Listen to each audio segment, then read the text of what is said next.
Hello, good morning. It's Thursday, 23rd of July. How are we all feeling? If you're feeling good, feeling a little excited for some of our sessions today, please do let us know and tag us at Collective Creative Initiative, CCI 2020. We have the most amazing startup to the day today with Joe and Will coming in from the highly esteemed, coming online, I must say. Oh God, still getting used to this lockdown. It's been how many weeks, how many months?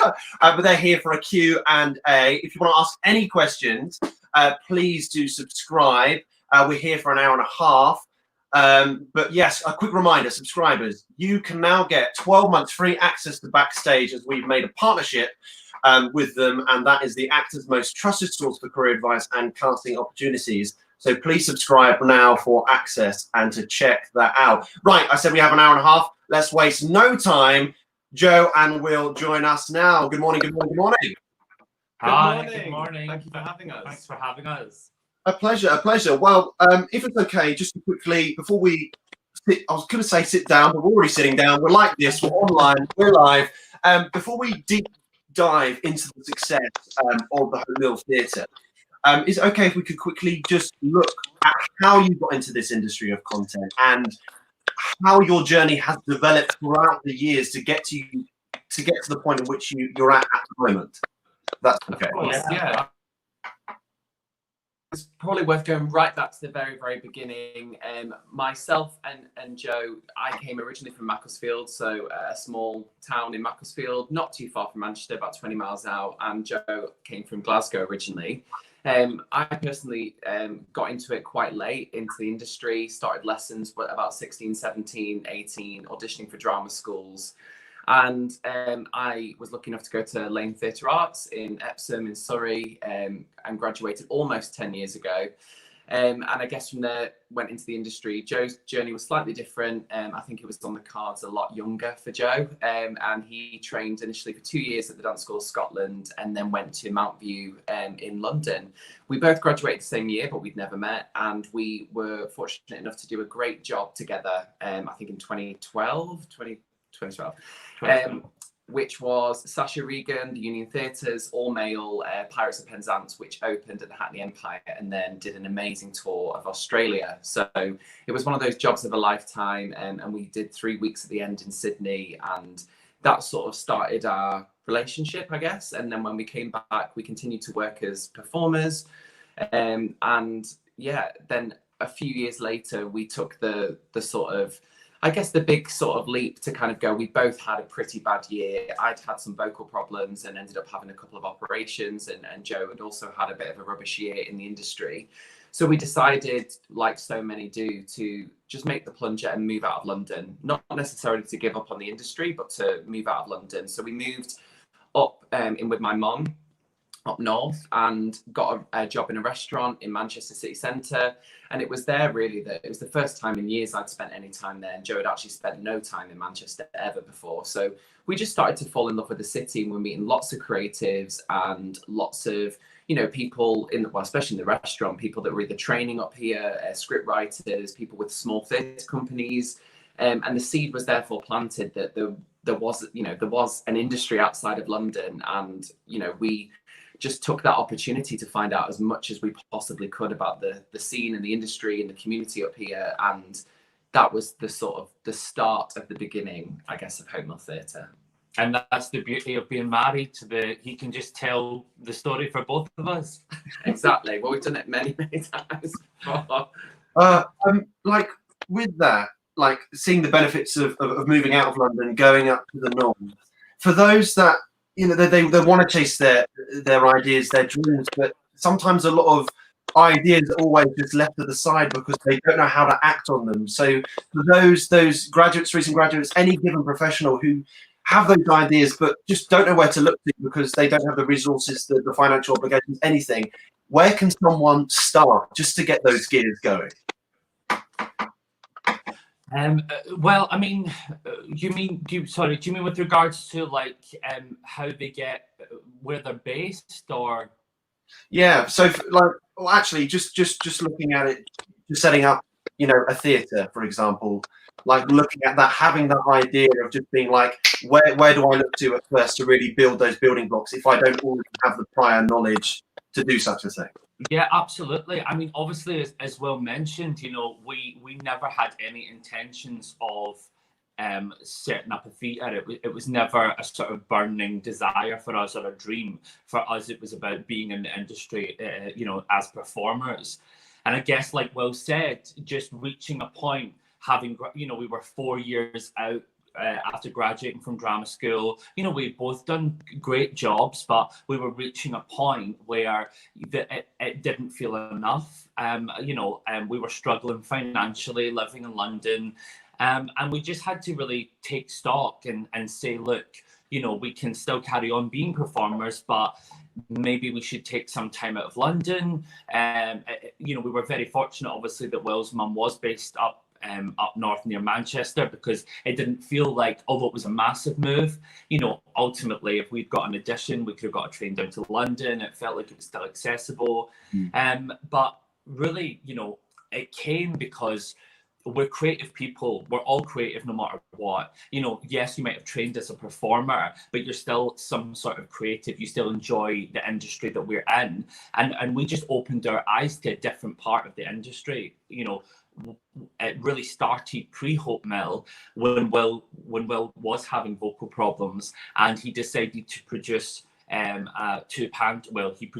up producing two professional pantos at a theatre back home in Cheshire. And that was really for Will, his creative escape, because he wasn't sure about whether he wanted to go back into the industry as a performer. He made that decision to go, well, I want to still be creative. I'm going to create my own opportunity, and I'm going to give my friends jobs. And, you know, it was sort of, there's a lot of gratification in the early days of that sort of creating opportunity for people, because we sort of felt like we didn't have that opportunity, and we had a lot of very talented friends that were in the same position as us. So that's sort of how that sort of spawned, you know, that idea of producing, that then sort of with the move to Manchester and seeing a real thriving industry in Manchester, that again opened our eyes to the wider arts community, because we were so London centric. That's really when we decided, oh, actually, you know, maybe there is an opportunity here for us to sort of go down a different career path.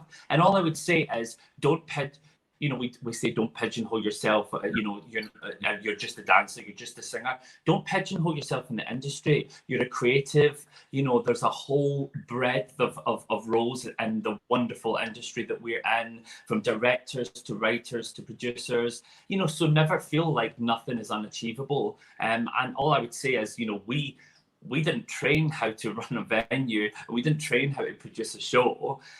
Well, not in the early days. So, you know, just learn from people, join classes like this. You know, obviously this is a great time at the moment where there's a lot more online content, but learn more about the industry that we're in. That's what I'd say. I mean, at that time, it's just worth noting as well, at that time, when the seed was planted, we were only 24 and 25 years old, and we went and spoke to Sasha, who we knew really well at that point, and just sort of said, we've had this idea to open a fringe theatre, a small theatre in Manchester, but we've got no money. What do you think? Should we do it? And she just said, just do it. You'll never have enough money. Just do it. And that sort of gave us that confidence to go, you know what, let's just do it. Let's just do it. If it goes totally wrong, we can live with it.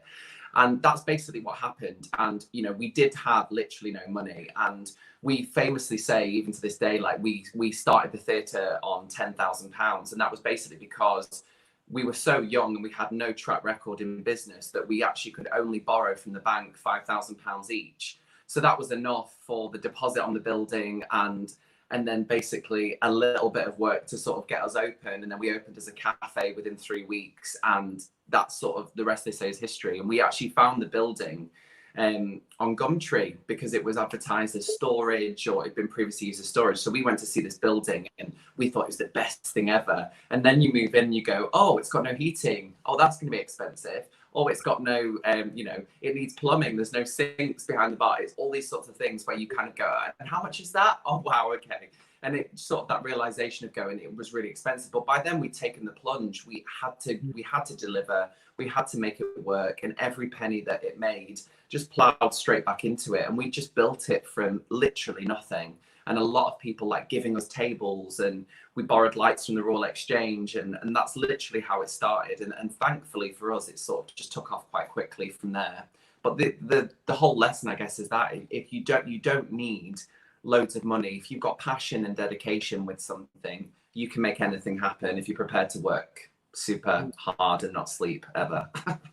Yeah, like looking at that like trajectory, what has the temptation been like for both of you of saying, talking about that rapid climb, literally building it from the foundation up? Like what's it like to get that recognition, to get the Whelton Stage Awards, to really just be recognised within this industry? I mean, obviously, when we started, sort of putting Hope Mill Theatre together, our focus, we were spread so thin for such a long time. Will and I were it was all on our shoulders. Like we were setting up everything from scratch, and it was really, really tough. So yes, we had a 5-year business plan, and that did involve producing shows. But we probably thought, maybe in our first year we'd produce 1 show, in our second year we'd maybe produce 2. It was a gradual sort of, in our mind, it was something that we were quite, although one of the main reasons for us opening the theatre was not only creating opportunity for Manchester theatre companies, and we'd done a lot of background work and made sure that we met a lot of people in the industry up here and asked them about the scene and what was needed and what was missing, and that was really helpful. But obviously for us, because we had been producing, we had been performers, we did want to create work. But I think probably in the early days we sort of thought, maybe it'll be one a year, maybe 2 a year max. And then, of course, you get into the thick of it and you're running a business. Ultimately, that's what it is. We're running a cafe, we're running a bar, and, stock check, and it gets quite overwhelming. But very early on in our sort of process, Katie Lipton at Aria Entertainment, who's actually originally from Manchester, who Will and I both worked with as performers. Obviously, Katie's been working a lot in the fringe scene and North West End scene in London. She came up, she visited the venue, we hadn't even opened, and we sat down with her and we said, look, this is what we want to do. We want to produce musicals. That's what we're passionate about. And that's really when that collaboration started, which, it lasted, well, 3.5 years, and 13 shows later. And so, of course, having that collaboration and the support of another producer on board allowed us to be able to produce a lot quicker than we had anticipated. Mm-hmm. And of course, when we started producing, of course, then we were getting a lot of recognition within the industry for the work that we're creating. But the venue itself actually is funny because we got the keys in October. And then Will and I were there day and night, and it pretty much was just us two, painting, cleaning. It does make, when I think back, it makes me laugh. It was a hard time. But we have certain songs. Sorry to interrupt you again, but we have certain songs that trigger us because when we listen to certain songs, we remember we opened as a cafe, so we were literally opening at 8 a.m. every day. And it would just be me and Joe, and we had a few albums that we just constantly played on repeat in this cafe all day long. And if one of those songs we ever hear that now, it triggers us, and we're like, oh my God. But we had that, but we got the keys in October and we opened fairly quick. And then I remember so distinctly because we took Christmas and we produced the panto that Christmas, so we closed. And I think it was on the 2nd of Jan. All of a sudden, we'd set up this Hope Mill Theatre Twitter. I mean, I feel like an old person, but I hadn't even used Twitter that much before that. So it was all it felt like very new to me. And we set up a Hope Mill Theatre Twitter. And all of a sudden, I was getting all these notifications. And I thought, what's happening? And I looked, and the MEN, which is the Manchester Evening News, the leading paper in the city, had actually shared an article about us opening the theatre. And it was an interview that I'd done over the phone, and I'd sort of forgotten about it and the madness of everything. And that was really, I felt that was really the moment, which was we hadn't even been open a month, was really the moment where I felt like that snowball effect started with Hope Mill.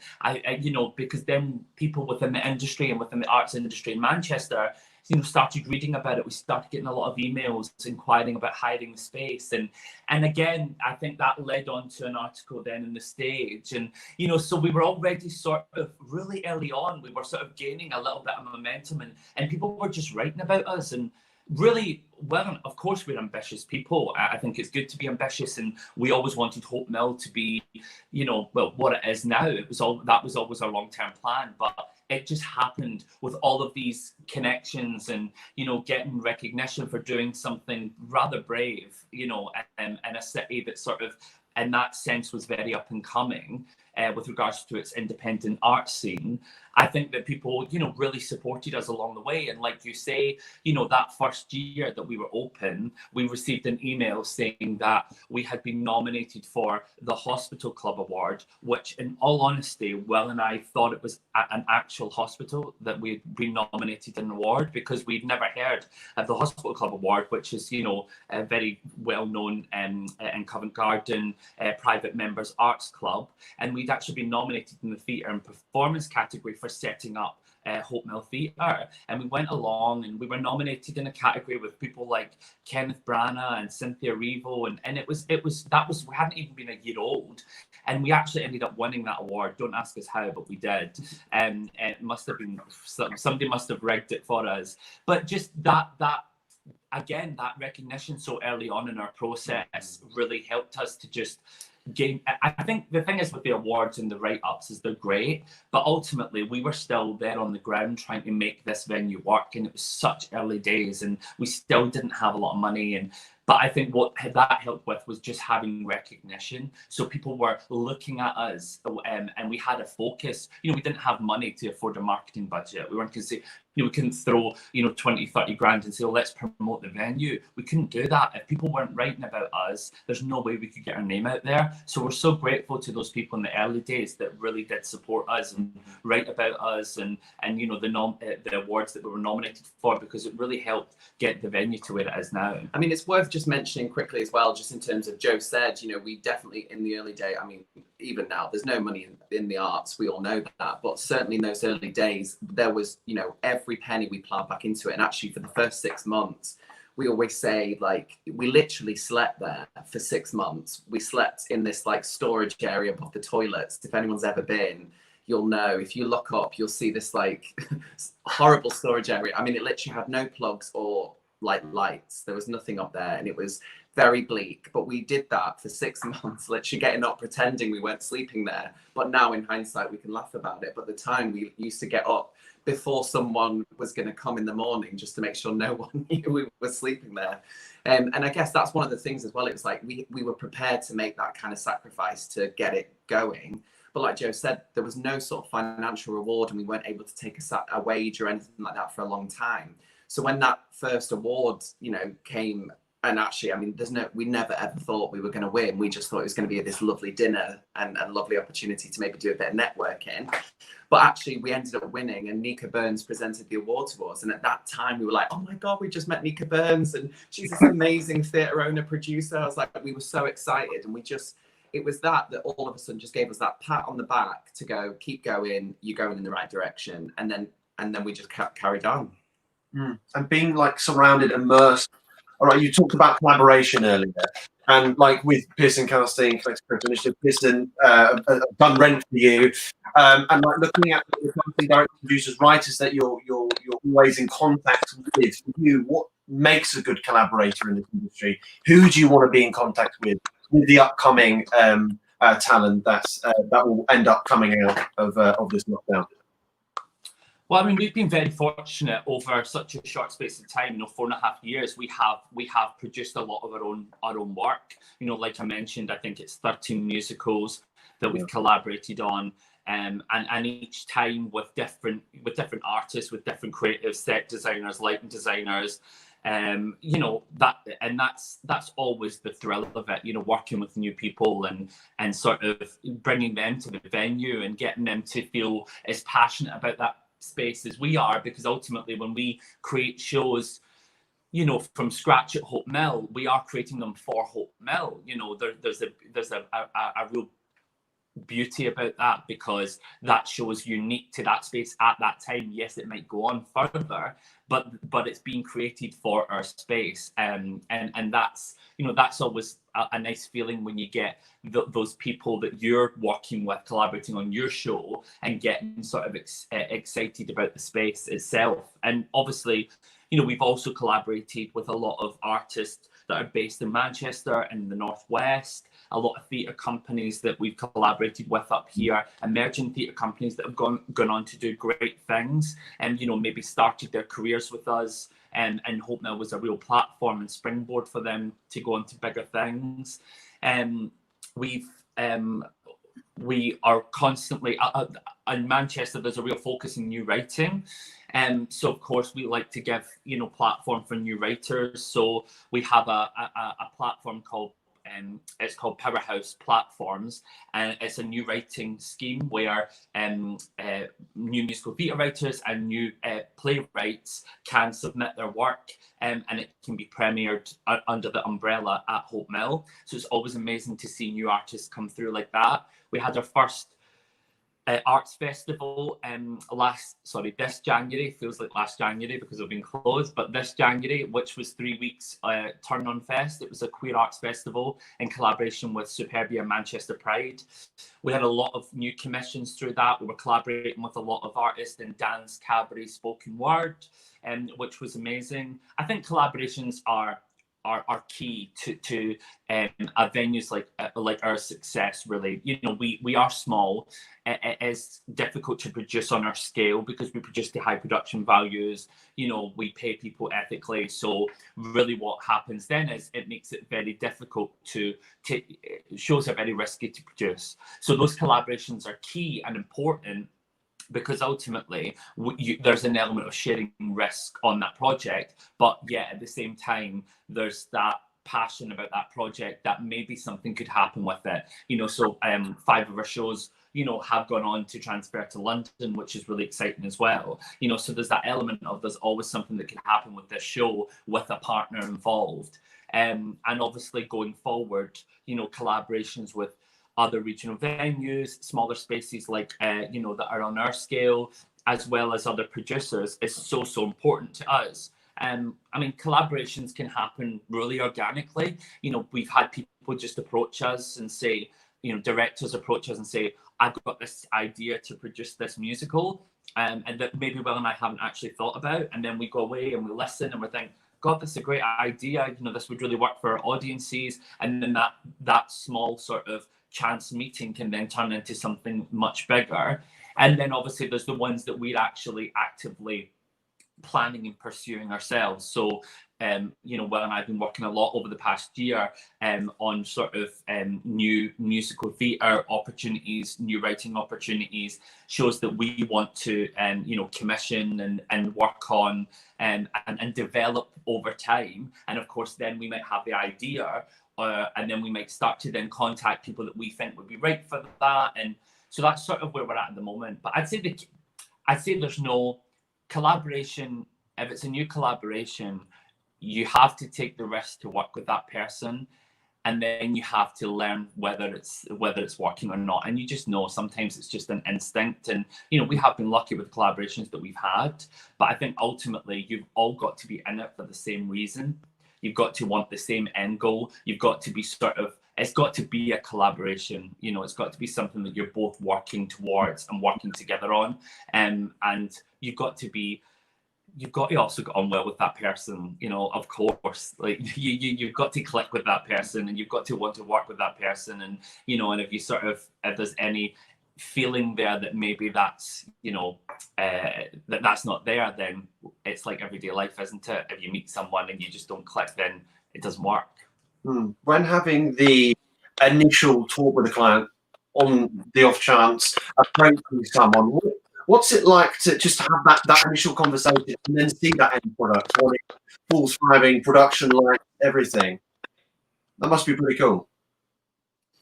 Yeah, so just to catch what you just said again, just quickly. Sorry, it cracked up a tiny little bit. Technology. No, he's saying about, sorry, it's just cracked. He's just saying about when you meet with those creators in that initial chat, and then what's it like going through the process and seeing the finished product. Yeah, cool. That's fine. I'll translate. Thank you. Thanks for the translation. Yeah, I mean, it's one of the most rewarding things. I think, especially for producers in general, whether that's, you know, even on a much smaller scale, or whether it's your first ever, you know, production that you're producing and you're, you know, creating that opportunity. I think even just adding on to a little bit what Joe just said before, is collaborations are key, and especially for emerging producers or anyone out there that's a writer or wants to get into writing.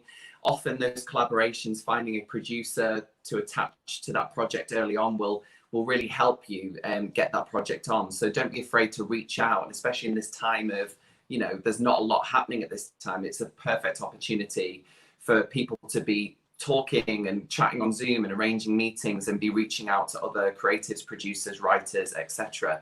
In terms of, you know, getting a project up from scratch from the beginning, it is one of the most rewarding things ever. And again, you know, as producers, you've got to take those rewards almost sometimes where you can, because, you know, anyone who has put on a show, no matter what scale, there are so many stresses involved in getting that show on. And whether that's just financial, whether that's just not selling enough tickets, whether that's, you know, maybe not getting the reviews you think the production deserves, etc. There's so many things that come with that.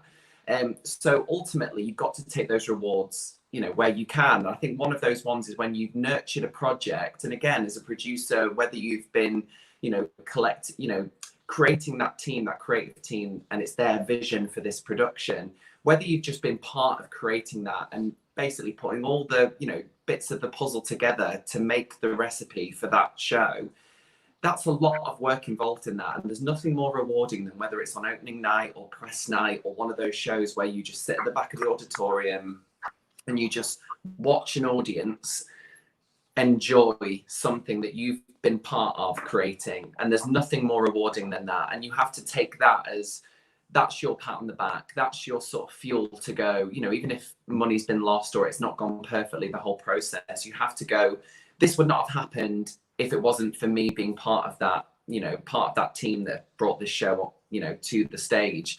And I think that's got to be enough, because then the next time the show will be over and you've got to move on to another project. So you really have to enjoy the process as much as you take the reward from watching people and bringing something to the stage. And the process sometimes is one of the most enjoyable things ever. I mean, for us, because we're now ex-performers, we love the audition process. I just think, you know, I'm totally get why I, you know, retired from the stage, because the talent out there is just unbelievable. And once you sit a few days of auditions and seeing person after person come in, and they're just incredible, and you just go, where are these people coming from? Like, the talent, I swear, every single year I just go, people are getting better. And it could just be that, you know, the training, the arts might be becoming more accessible, so these people are coming and realizing that they could be on the stage. But that's one of the most rewarding things ever, especially working with new graduates. You know, I would say, again, because of our scale and the fact that we are, you know, very accessible, we love seeing a lot of graduates. And in most of the shows we've ever done, it's usually been, you know, a good percentage of that company have been made up of brand new graduates. And there's nothing more rewarding than seeing them smash it in our show and then go off to have incredible careers afterwards. And we stay in touch with everyone. We always say it's our Hope Mill family, because we're so small. When that show's on in Hope Mill, we tend to get to know everyone so well that when they then go off, we just love seeing people go on to the next thing and the next thing and the next thing. And that's probably the most rewarding thing, because we opened Hope Mill to create opportunity, not just for actors, but for creatives, theatre makers, stage management, all these other roles that go to putting on a show. But there's nothing more rewarding than seeing people then go and have amazing careers after they've been through our doors. And that's, you know, the whole reason we started it in the first place. Process changing, adapting, especially right now within these circumstances, kind of still in the unknown. But for you guys, whenever we do go to a sense of normality, whatever that may be, what kind of shows do you think we'll be seeing more of? Will it be even more new writing? Will it be more the commercial? What do you think we might end up seeing for a few years? I think it's hard to say, obviously. I think there was a bit of a fear, or there is a fear that that venues and producers might be less likely to sort of take a risk. And I think we have to be realistic about this. Ultimately, everyone is very scared and sensitive, and everyone's been hit really bad by this at the moment, you know, the whole COVID situation. So there might be an element of just more thought and consideration put into projects than before. We always say we're very impulsive people, and we sort of say yes to everything. I think that's probably, you know, it has its pros and cons, but obviously, you know, we've got this far and saying yes to a lot of things, even if we sort of thought, oh my God, are we doing the right thing? But so yeah, maybe there'll be a lot more thought put into sort of projects and rather than sort of impulse. But I would just say, like, ultimately, there are a lot of incredible venues, organisations, producers, theatre companies out there that their whole passion and remit is to support new writing, to support emerging artists, and they're not going to lose that, you know, just because of COVID. Okay, maybe if they did 3 new pieces a year, maybe they're only going to do 2 next year. I don't know. It's all speculation. But all I would say is, don't feel like, oh no, we're going to go, you know, 3 steps back. I don't think we. I hope we don't. I hope we don't. I mean, we're not going to change certainly how we work. You know, like we've worked over the past few years on a lot of different projects. You know, whether it's revivals, we have had revivals. We've had European premieres of shows that have already existed, but they've never been over here before. And then we have had world premieres as well. And like I mentioned before, we are still developing. In fact, more than ever, Hope Mill Theatre are working on developing new pieces, you know, throughout this time. So it's not something that for us that our sort of our look has changed. Like, oh no, from now on, we have to only do, you know, musicals that are known or shows that are known. And it's not sort of affected us in that way, but at the same time, I appreciate that there are a lot of venues that, you know, are going to have to take a lot more thought about how they produce and maybe not be able initially to take those massive risks. But that doesn't mean that in our industry, we love taking, our whole industry is risks, you know, certainly for producers. It doesn't matter what show you put on, you're taking a risk with it. You don't know if anyone's going to come and see it, you know, so there is always an element of risk. And I just hope that, you know, that it doesn't affect it in a negative way, although it's been really difficult for everyone involved.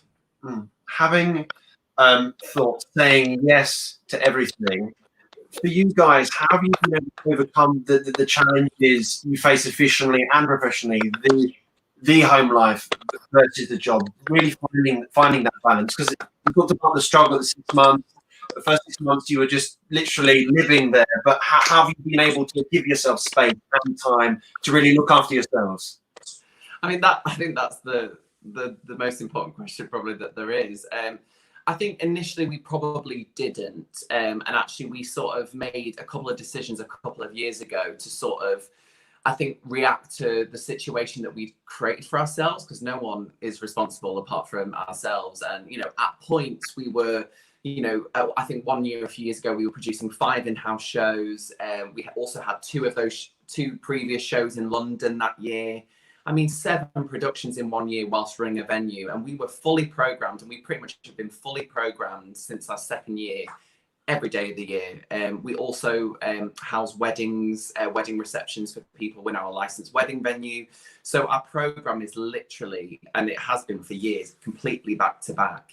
And I think we sort of looked at the business, and at that time we were renting a flat with my sister, actually, because she'd just moved to Manchester as well.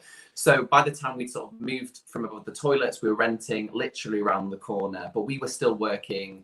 If the venue was open 7 days that week, we would be in 7 days that small week. Team. Well, yeah, we had a tiny team.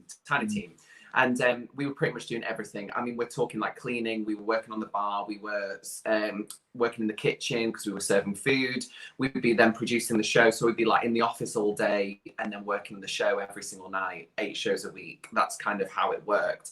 And I think we started to get to the point, although we were doing it together and we were a couple, and actually we got married in 2017, we were doing all these things that we realized that either we were going to burn out, and then if we were to burn out, who's going to run it, because we couldn't afford any more staff, or something would happen where all of a sudden, you know, we ran out of money because we were saying yes to everything. And I guess that's the thing that Joe's just said as well, that, you know, there's risk with everything, even a rare revival. For some reason, if people don't want to see that revival, you're still going to lose money, or you're not going to sell enough tickets that you're maybe potentially expecting. And I think that's one of the things that, you know, saying yes to everything is an amazing thing, and it sort of got us all these opportunities and all these things. But actually, I think in hindsight, you then look back and go, it's interesting, because actually, if you were to work on slightly less projects, they may have had more of us to that project rather than being spread so thin. And I think that was the sort of point we got to. So a couple of years ago, we realized that there needed to be quite a significant change to the organization for its longevity and to protect it, because actually we'd built something from nothing. And then all of a sudden it gets to this point where you go, wow, look what we've made. We could lose this at any point. I think that's the key as well, just to say, because we said at the beginning we had nothing to lose. I mean, we didn't. If Hope Mill Theatre didn't work within the first 6 months or a year, it is what it is. By this point last year, we had everything to lose. You know, reputation, our staff, our livelihood. And I think that pressure, you know, is a lot on two people's shoulders. So we went... Oh, sorry. We went from an organisation that was like independent. We were both directors of the company, and 2 years ago we made the decision that turn the whole organisation into a charity, non-for-profit organisation, and that has taken a year and a half of solicitors and very complex, turning something that is for profit, even though it never made profit, but something for profit into a charity is very complex, and because we were directors, like owners of the company, becoming employees, again, is very complex. So it took a year and a half, a lot of money later, and eventually we turned into a charity officially on the 1st of November last year. And that was for many, many reasons. One being it made us eligible for a lot more funding and support financially from various different organisations. It meant that we would therefore be able to hopefully start to earn more money, get more of a team, more staff around us to support us, so we could maybe do 5 days a week and have 2 days off a week. And it was all of these different things that we were just thinking for the longevity of the organization, and one day we might move on to other job opportunities. And what we wanted was, we created this venue from nothing. We want it to outlive us potentially, and it's something that, you know, it's one of those things that we want to, you know, be part of Manchester's sort of cultural scene for forever. And I think that was the point, that we had to make it, you know, we almost had to step back, although we're still every day hands on. We had to almost step back and go, this is now an organisation that is for the community and it's for the industry. What do you guys like to do outside of the theatre creatively? What do you like to do when you do have a moment spare? Oh, like spare time. I don't know if you have any. I mean, go and see a show. Yeah, we went through a stage where if we ever took time off, like a night off, we probably ended up in another theatre somewhere, and so it sort of defeated the point of sort of having time away. But I mean, you know, like we definitely like going out for dinner and going to restaurants, and you know, we're foodie people, so we like that. And it's been, actually, that has been one real plus for us to this whole lockdown situation. And although it's been also horrendous and hard, I think that it's really given us time to sort of stop and think about what's important. And you know, and actually, just something as simple as cooking a meal from scratch in your house. I mean, you know, I'm not exaggerating when I say that for the past 4 and a bit years, I don't ever remember, you know, going to a shop and buying food to last a week. You know, like doing a shop to last a week, because our weeks were so busy, you couldn't plan that far ahead. You didn't know whether you were going to be held late at the theatre, or, you know, whether you had a night off, but your night off you were going to a press night somewhere. Or so I think for us, just feeling like we have that personal life back again, and sort of just doing those everyday things that you know you would take for granted, but when you dedicate your 24/7 life to something, actually it's been really nice to get that back. And I think it's been really important for, you know, our mental health and our well-being as well. But I mean, we always joke and say, like, you know, oh, we don't have any friends, but but the thing is, we moved to Manchester, a new city we'd never been in before, and we set up this theatre pretty much the minute we moved back. So of course 4.5 years we've dedicated to work. So actually it's been really nice recently to sort of reach out to people and, you know, like go and catch up with some friends.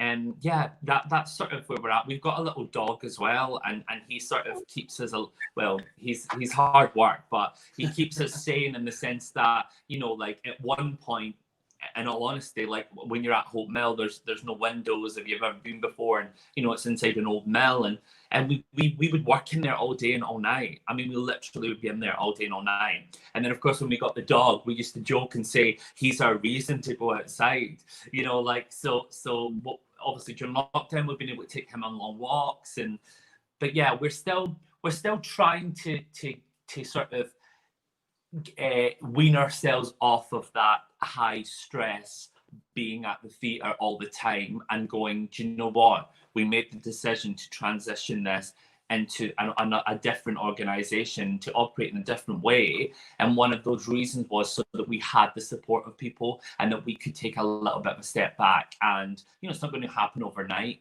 but because we're so passionate about it and it's our baby. But ultimately, you know, I think it's really important that we feel like we are more than Hope Mill Theatre. Yeah, and like having that support and the knowledge that you've gained through the years. If you were going to give advice to your performer self when you're at the beginning of the journey, to those that are going to graduate in the next 2-3 years, what would you say? What would you say to yourself if you were in that position, going into the industry, to try and give yourself more of a helping hand?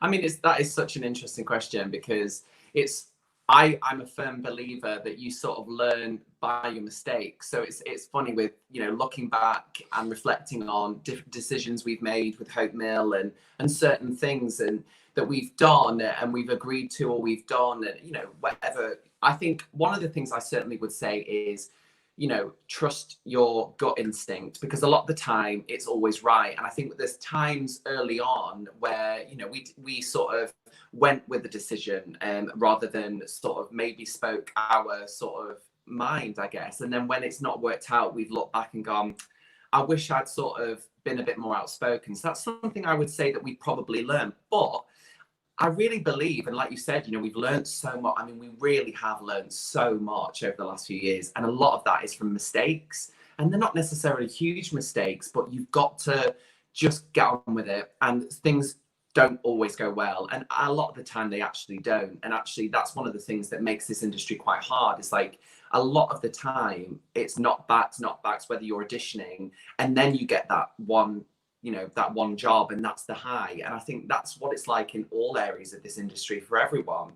And I think that's why it's really important that during this time we remember that we're all in this together. We all make a show happen, no matter what part of the industry that we're on. And I think that's one of the things that it's hard for everyone. It's a tough business. And I think if I was to sort of change anything, I think it wouldn't mean that we went on the same journey and learned the same things. But certainly one of those things I think we're taking forward is that, you know, like we said before, that I think we certainly know what kind of organization we want to continue to create. And I think that's one of the things. And if there's something that doesn't feel right as a project, or something that we're not passionate about, or we will trust our sort of gut instinct and go, we don't have to do everything. And I think that's what we've learned by being yes people, is we don't have to say yes to everything. And sometimes it's just not the right time. It's just not the right collaboration at that point. It's all of those things. And I think just sort of having that self-confidence to go, actually, we have learned through, you know, mistakes, and we've learned from just doing things. So now we know the kind of work we want to create, the kind of voice we want to have as an organization, the kind of opportunities we want to give. We've learned all of those things. I mean, it's the famous that I always say this to Joe, and this is through sitting through loads of auditions and being on the sort of other side of the table. If I knew then as a performer what I know now, I'd be on Broadway. That's what I think. But it's one of those interesting things. It's like, I look at, auditioning is so hard, and it's one of those things. But I always remember as a performer, always being very nervous of auditions, always feeling, oh, I'm being judged and that kind of thing. And I think now I'm on the other side. I can't speak for everybody, but now I'm on the other side. When you're watching someone audition, especially if you're an ex-performer and you've got that sort of, how it feels, we always are willing people to do the best that they can, and you want people to just come in and be amazing. And actually the energy is always a lot more positive on the other side of the table than I remember and felt at that time. And I almost just wish I could have just spoke to myself years ago and just gone, just go in there. If you're not right, you're not right, but just go in there and do your best and don't worry about it. And I think that's such an important thing. Obviously I'm not ever going to go back and tread the boards again. That ship has definitely sailed, but it's one of those things that, I think it's very important for actors, if you ever get the opportunity to assist a casting director or sit behind a panel, the lessons you learn from watching people audition, and whether it's certain things that you go, I wouldn't do that, or that was good. And ultimately we want to know that you've got the talent required for the show, but ultimately just, sing the song that shows you off the best. And show your personality, because we want to work with people. And don't be afraid to show your personality and the type of person that you are, because that's one of the most important things. We do this industry because we love working with other like-minded, creative people. And I think that's one of the things that I would say is the biggest thing I would ever say, is just show who you are, and that will take you far. I would probably say as well, don't put pressure on yourself, but I probably would still put pressure on myself. And yeah, exactly like Will said, I wish that I could go back and sort of serve a little bit of an internship in every part of the industry. Because when you've gone from being a performer, I think it's your singular focus, really, isn't it? And I always remember, I think, when I was a performer, I just turned up, and the set was up and the lights were there, and I didn't really think about how they got there.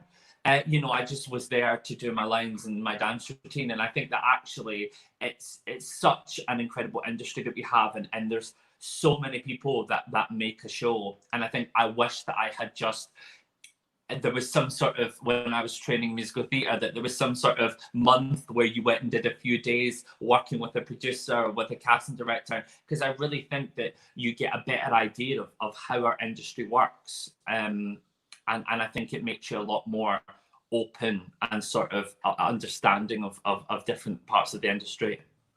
Looking at openness and thinking about stuff, just I'm looking at figures, and I'm so sorry for those here who have just tuned in.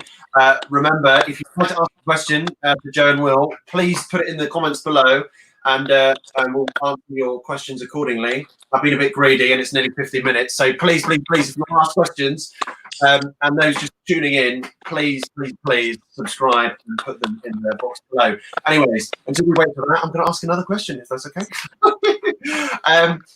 But thinking about 5-year plan, you were talking about that earlier, is in having those goals. A lot of performers that I have on my show, they always talk about either being in the present, looking to the future. For you guys, is it having a culmination of the both, of really finding that success?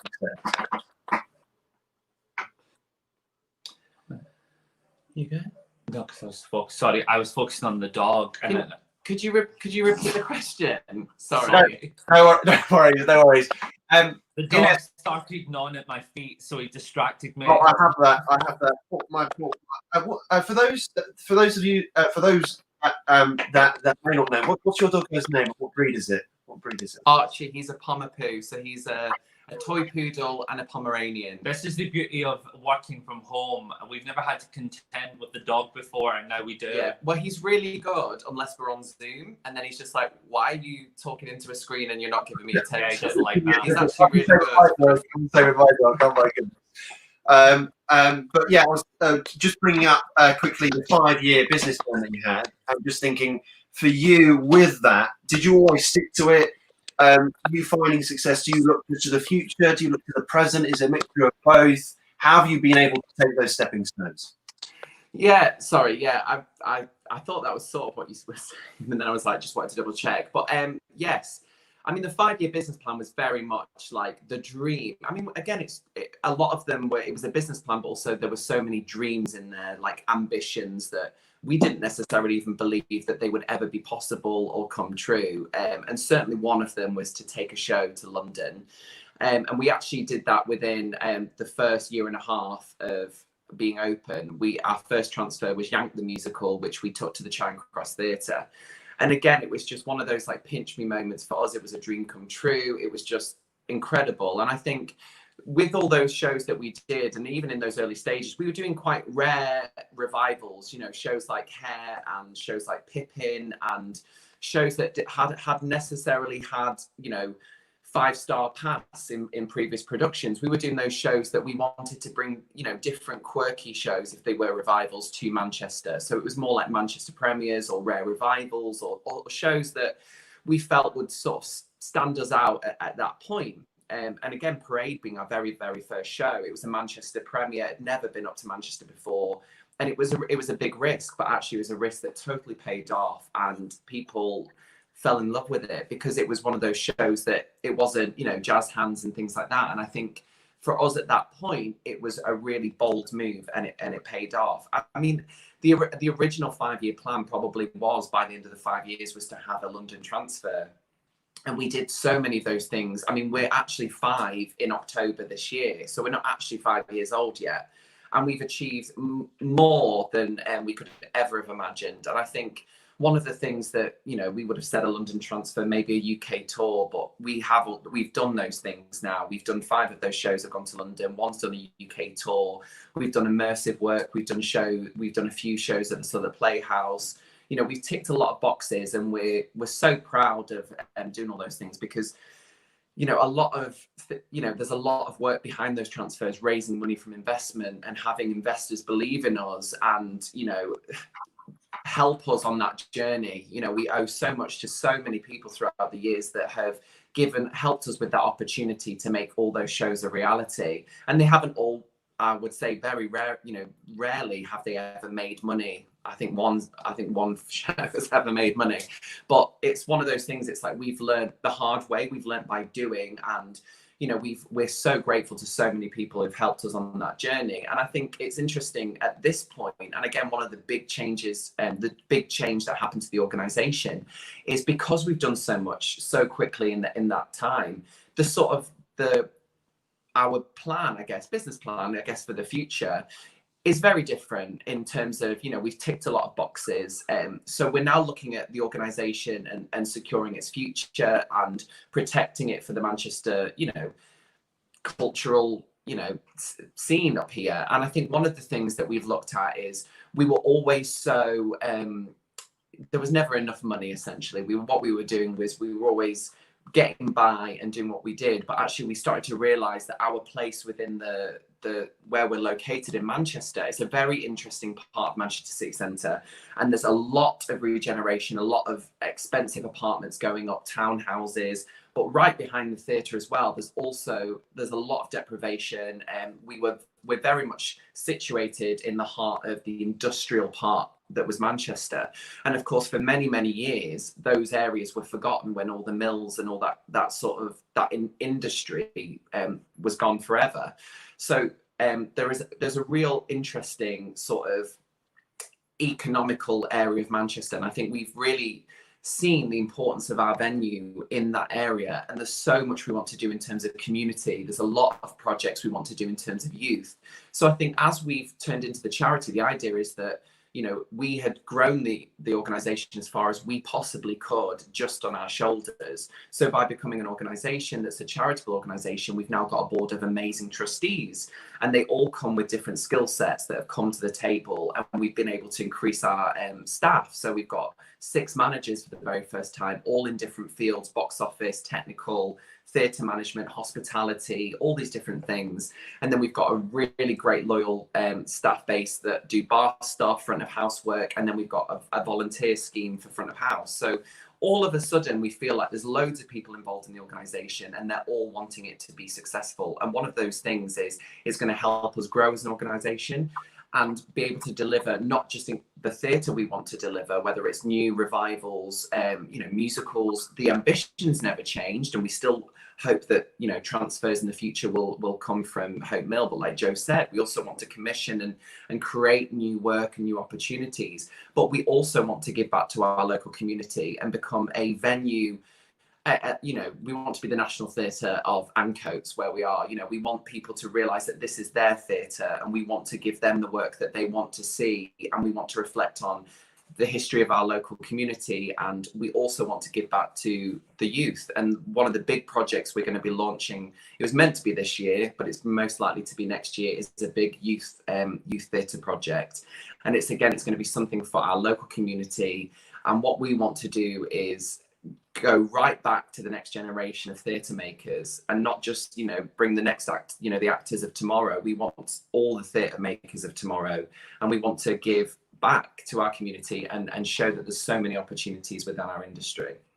That's incredible. And thinking about like the growth and community, a lot of people sometimes are a bit afraid of pitching at oh my god, there we go, theatres, sorry, and then sending emails and trying to represent themselves. So for graduates, I know a lot of them tune in on this. How can they negotiate? How can they have confidence to really approach the likes of yourselves or other theatres to really give themselves another stepping stone in the right direction in that way? Obviously, I mean, all venues are different with regards to how you can engage with them, which I appreciate, because there's a lot of creatives and actors in our industry. So it'd be great to think that every theatre you could send an email to the top person and you could have a conversation with them. I think realistically that isn't achievable, but obviously all organisations will have their sort of their own platforms where you can engage with those people. Again, like Will said earlier, I think that what's been one plus that can come out of this whole COVID situation is that I've seen so many discussions with so many influential people in our industry, and theatre makers and producers and directors, and I think for new graduates and that's probably something that although when I graduated into the industry, we weren't in this situation that we're in, a lot of those casting directors and people in our industry didn't feel sort of attainable. It didn't feel like you could actually connect with them or get your foot in the door, and be seeing the amount of people, like platforms like the Collective Creative Initiative and so many other calls that we've been on. I think it's amazing that everyone's rallying together to show our support for not only new graduates but people in the industry that are scared that is there an industry that is going to be there for them to go back to. So that's one way. I think that one pro that has come out of this situation is that I hope that people now feel like they've been able to engage with the right people. And what I would say is that from our organisation's point of view, I like to think that we have quite an open door policy with regards to how you can contact us. We are still a small team. We can't get back to every email. That is just, we try as much as possible, but that can't always happen. But I mean, in the past 4.5 years, I have had emerging directors, I've had actors, send me emails and say, look, can I come in and can I have 10 minutes of your time, 15 minutes of your time to ask you a couple of questions?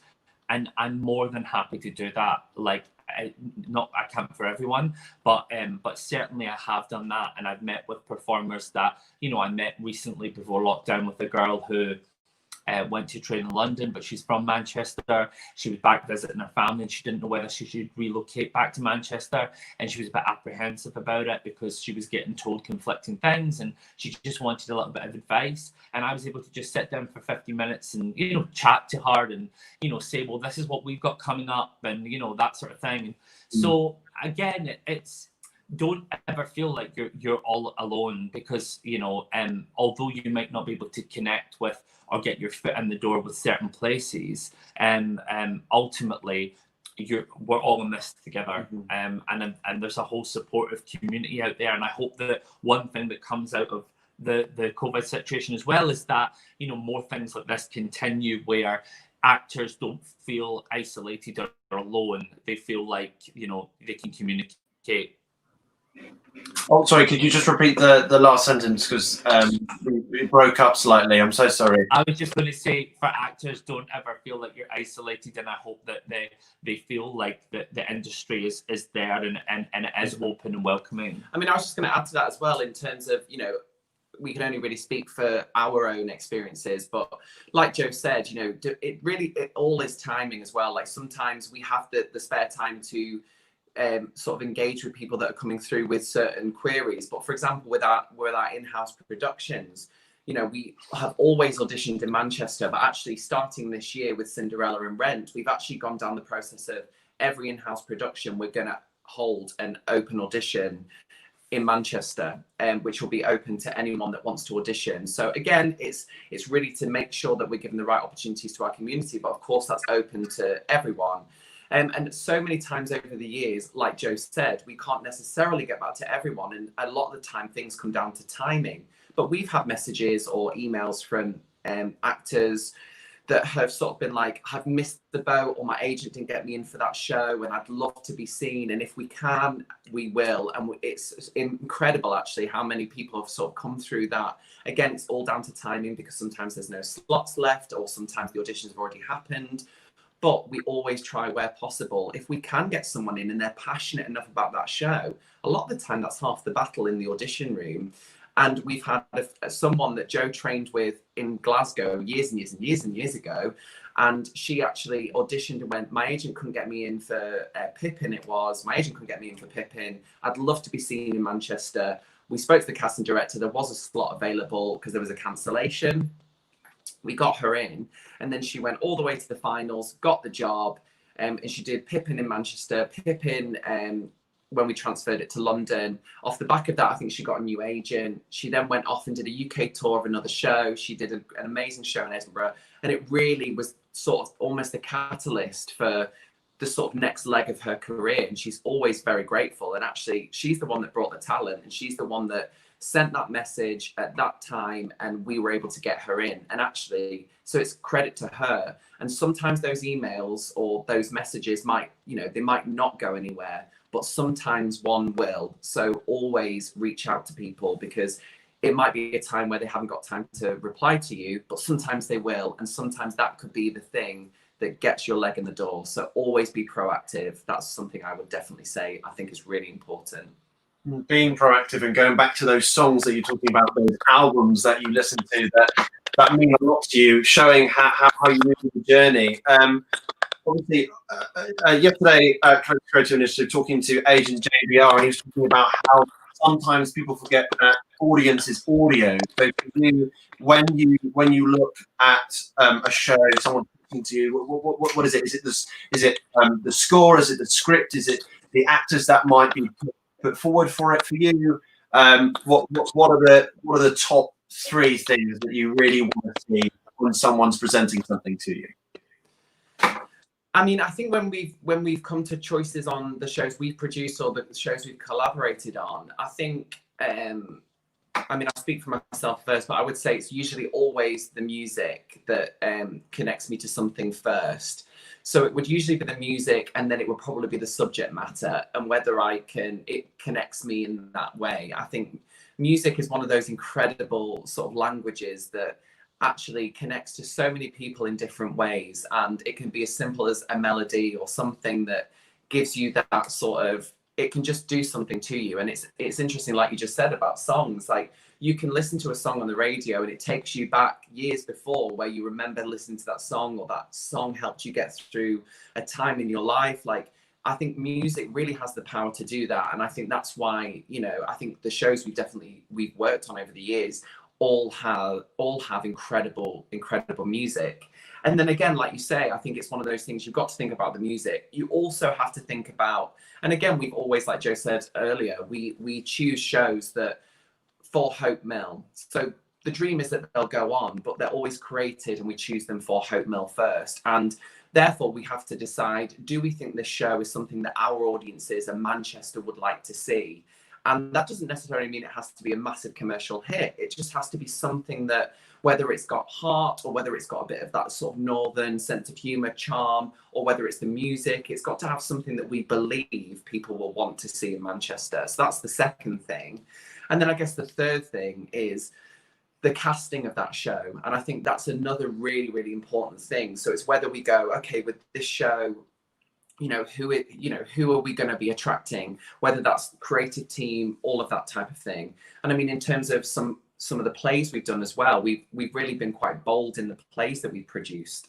I'll let Joe talk about that a little bit more because he directed both of them. But I think it's really important that, as a voice, we also, and as a venue, we've always really believed in diversity and, shows and productions from different genres. So it's not just musical theatre, different plays, different audiences. And again, I think that's one of the reasons why we've developed such a diverse audience over the years, is because we put on something for everyone, and we continue to do that because that's what we believe in, sort of the variety of that. Someone might come and see a play because they've been attracted to that particular subject matter, or we've had a partnership with a charity or something that's brought that person in. They've fallen in love with this venue that's in this grade 2 listed mill, in this found space. It's this industrial, accessible venue. And then they go, right, I'm going to take a chance on that new musical, or I'm going to take a chance on that. And that's what that's probably down to how we've developed this really loyal audience that do come back and take risks on stuff with us. And I think that's really important about small venues. No, I totally agree. Exactly. Not much more to add. I think just it's really important that when we're picking content, whether that's our own shows or whether it's, theatre companies that want to be programmed at the venue, that we seriously consider, who's it for? What do you want to say with that piece of work? And that doesn't, like Will says, for us, it's great if we're engaging with a new community that we've never engaged with before, because ultimately they're going to come to our venue and hopefully they're going to then come and see something else, once they've seen a piece of work in the theatre. So yeah, really for us, it's about thinking about the audiences, because ultimately that is why we put these shows on, and that's why we need those voices to be heard. Who do we want to engage with this? Who do we want to buy tickets to come and see this? That's really important. Considering that audience and thinking about everyone, obviously you've understood what Manchester, the audience needs. You've catered to them. For those that need to know, how do you find about the gauge of a certain community? Where do you start to really know this is what's really clicked with the public in the surrounding area? I think that all has to come down to it's a bit like any business. If you're going to start a business, you have to do your market research. You have to get out there and meet people that might benefit from your offering, and it's something that we actually credit ourselves on before we opened, because like we say, we were new to Manchester, we didn't know anyone. We actually reached out to as many people we could find, all thanks to Google. And it was artistic directors of big organizations like the Royal Exchange, Home at the time that just opened, all these different venues that were already well established big organizations in Manchester. We reached out to some of the smaller venues that pre-existed to us, and fringe venues, 50-seat venues. And then we reached out to lots of theatre makers, theatre companies, directors, essentially finding out what they wanted from a venue. What was the thing that was missing from the Manchester scene?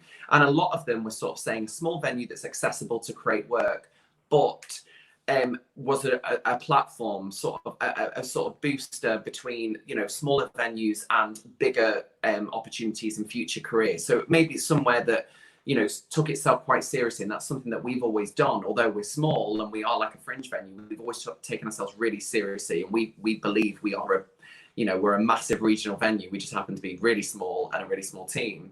And I think that's one of the things. And as we've moved along, we've continued to do that, to find out from individuals and communities what it is that they want. And one of the things that I guess is probably relevant, because I'm working on a potential second season at the moment, is our very first theatre festival that we premiered this January. And that was our first ever theatre festival, and it was a queer arts festival. And it was, like Joe said, in collaboration with Superbia, which is the theatrical arm of Manchester Pride. And that, again, it was like a year in the planning, and it was so many meetings and so many collaborations with pre-existing queer theatre companies, sort of saying, what do you want from a venue? There's obviously it's a very, very sort of LGBTQ plus focused city. Obviously, there's a big community here.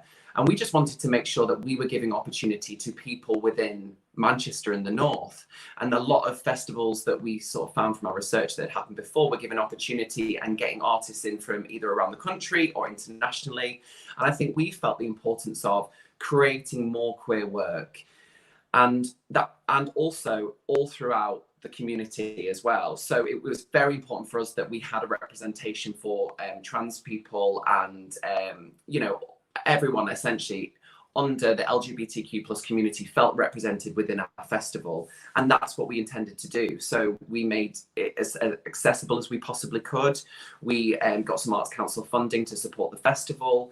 We wanted to have 5 commissions, and again throughout the whole community, but put the money where our mouth is essentially, and commission 5 new pieces of work that we were hoping that would go back out there and create more opportunities so people could go and see something on stage in whatever art form, because again it could have been spoken word, new writing, etc., and see something on stage that represented their life and their history. And that was something that was so important to us. But again, it didn't just come from an idea, it came from what does Manchester need, what does the community want from a festival, and lots of questionnaires, lots of, we really wanted to make it the voice of that community. And we felt like we achieved that. We've got a lot of different things. We're hoping to do it again, obviously very difficult times at the moment, hoping to do it again next year.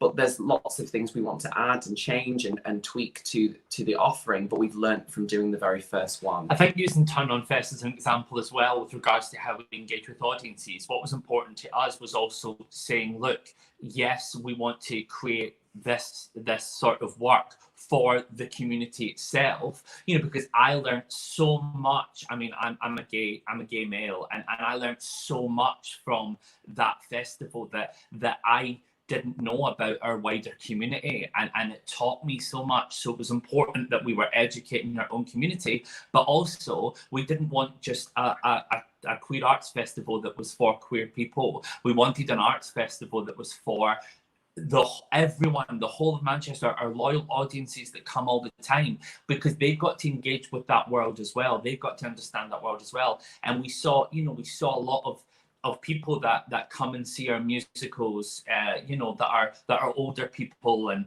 it was lovely for them to come and watch something that maybe was out of their comfort zone, but they've taken something away from that as well. So constantly challenging audiences as well is very important. Quick question from Tom Owen. Are classic plays on your mind, not just Shakespeare, but Greek? If so, what ones or which ones do you want to produce? Children of Heracles is a personal favourite. Yeah, I mean, we as well mentioned earlier, we have in-house produced 2 plays. One was I forgot that. What was it called? Proof by David Auburn. I directed it. I can't remember it. Proof. There's been too many. Proof by David Auburn, and then last year I also directed and we in-house produced The Exonerated, which is a play, slightly verbatim piece play based on people that have been wrongfully convicted and then were exonerated, so based on real life people. Every year we have all-female Shakespeare. We've done that for the past 3 years. It's a Manchester-based theatre company, and pretty much what it says on the tin, it's all-female theatre company that put on Shakespeare. But we're always looking for new opportunities to produce work, and not just new writing, obviously, but classic plays as well. I think they're really important as well. And the beauty of, again, like we said, our space is that you're creating a show for that space, so it can really be anything, and the sky's the limit with regards to how you choose to set that. But yeah, absolutely. I mean, we do have a Shakespeare theatre company that comes, so we probably wouldn't necessarily produce Shakespeare, although we might collaborate with them in the future. But certainly something like Greek theatre, yeah, why not? It's something that we've never had before, and we're all for programming things, you know, programming new and exciting genres that we haven't pursued before. I think that's one of the joys as well about working on, you know, shows like Shakespeare and like Greek plays as well, is because they're sort of, you can reinvent the wheel in a way. There's sort of no restriction on how you can, you know, you can be as creative as possible, and they're usually out of rights as well, so you don't have to pay the rights, which is also a massive plus if you're producing. But it's always fun, and that's what's been interesting for us to see the all-female Shakespeare company sort of mix up the shows that they've been doing. And I think that's one of the joys about bringing those classics to a new audience, because you're actually able to be more creative. And I think it's really important that we still explore really classic pieces as well as new writing, because of course seeing something classic on stage might inspire a new writer to write something off the back of that. So I think it's really important that we still celebrate where our art form has come from. Plays past and present. You've got a future show coming up in August, Godspell. Is it all right if we can talk a little bit about that as we approach the last 15 minutes? Yeah, absolutely. Yeah. So for those that are tuning in, is it all right if you could quickly just explain what that is and the dates and where we can find it? Well, obviously, since we've been closed, we have been looking for ways of keep engaging with our audiences, and again, engaging with new audiences, because the great thing about online content, which although it isn't live theatre, and of course it would never replace that, it has been a way for us to be able to engage with a wider demographic that we would never have had before, all over the country, and as far as America as well, which is incredible. But something like Godspell is our next online offering. It's a collaboration with Ginger Quiff Media, who we both know the guys that run that production company. They really contacted us. They'd already started the ball rolling with the project, working on a 50th anniversary of Godspell. They knew that we collaborated with Stephen Schwartz on, obviously we did Pippin and then Rags. So that connection was there. They wanted to raise money for charities. They knew we were a charity, and they contacted us and said, look, can we collaborate on this? It's a really exciting project. And for us, it was a no-brainer. You know, they had already had a couple of people signed up and an amazing creative team. And really for us, we were like, of course. And then, you know, we started those discussions, and then we got the wider team on board, more of the cast involved, and Italia Conti students, which is incredible because we love giving back to, you know, emerging talent. And yeah, we've got this incredible lineup. Godspell is a stunning show. The music is so beautiful, talking about how much we love music. It's one of those scores that I think engages with so many people, and we're getting, you know, yesterday we got sent an original libretto of the show that an audience member had, and it gifted us, you know, so it's a show that has a special place in a lot of people's hearts. And yeah, so it's going to be available, and it's an online pre-recorded, fully put together, beautifully animated digital concert, and it's available to book through Hope Mill Theatre's website. It's going to be streaming on the 27th, 28th and 29th of August, so you can book for either of those three performances. And yeah, it's going to be, I think it's the biggest online project that we've worked on since lockdown, and we're super excited about it. Goodness, it's just absolutely sensational, because, you know, it's not just obviously nothing will replace theatre, like you said. It's going to be a close second. It must be like with the stellar cast that you do have, the people that you must have, like the likes of Jodie Steele, Natalie Green, John Barr. Absolutely. I think that's something that's been interesting, like topic for discussion actually throughout lockdown. I think is the sort of the mixture of online offerings, and, you know, it's just show credit to our industry how quickly people moved online, and the second lockdown started and theatres had to be closed. I mean, there was content, I would probably say on the next day, certainly was being announced the next day. And again, that's just credit to all those creatives and people in our wonderful, you know, community that nothing can stop us creating opportunity, creating work, creating hope, all of these amazing things. And I think that's the thing that we've sort of learned from that, actually. And it's interesting that I'm sure there's many organizations out there, but certainly we will, the sort of the technology that we've learned to we've had to be, you know, forced out. I mean, who knew Zoom existed before lockdown? But it's like all these things, like, I think that we've learned as an organization from having to go online in various ways. Actually, some of those things will take forward with us into the future, because I think there's one that, in terms of audience reach, even things like Facebook Live and all of these things that have always been there, but actually people have always, you know, nothing will replace live theatre. And I think the longer lockdowns, you know, and the longer that period of time have not been able to go and see something live, you know, people are going to be rushing back because there is nothing quite like it. But in terms of people that are maybe in more isolated parts of the country, as long as you've got a good Wi-Fi signal, theatre can come to you. And I think there will be something that moves forward in terms of, you know, how we reach people that are, you know, they might not be near a theatre. You know, in Manchester in particular, there's such an amazing cultural landscape here, and so many, you know, number one receiving touring venues. You've got the Lowry, you've got Home, the Royal Exchange, these big producing venues, and then you've got smaller venues like us that are producing work and creating opportunity. Not many cities around the country have that offering, and if they do, it might be the one theatre. And then there's obviously lots of smaller towns and communities out there that don't have any sort of cultural offering. And I think that's something that's been really interesting to see, you know, how that reach and how people have got out there and how we've been able to share. And I think Godspell's one of those great opportunities. It's going to great causes. And I think it's one of those interesting things that we can all enjoy that cast in that moment that would never, if it wasn't for lockdown and the opportunities that we're having to go through at the moment, they would never be able to come together and create that show. So we're all going to be able to enjoy that extraordinary cast, because sadly they're not able to be in the shows that they're currently in, and with that incredible music, and I think it's going to be extraordinary and very, very exciting. Exactly. Well, on that note, thank you so much, General. It's been an absolute pleasure having you at the CCI. Please do look after yourselves, guys. You can find Godspell, the online show, 27th to 29th of August. Thank you so much. Have a lovely afternoon. Enjoy the sunshine, and catch you soon. Thank you so much. Thanks for having Bye-bye. us. Thank you. Bye-bye.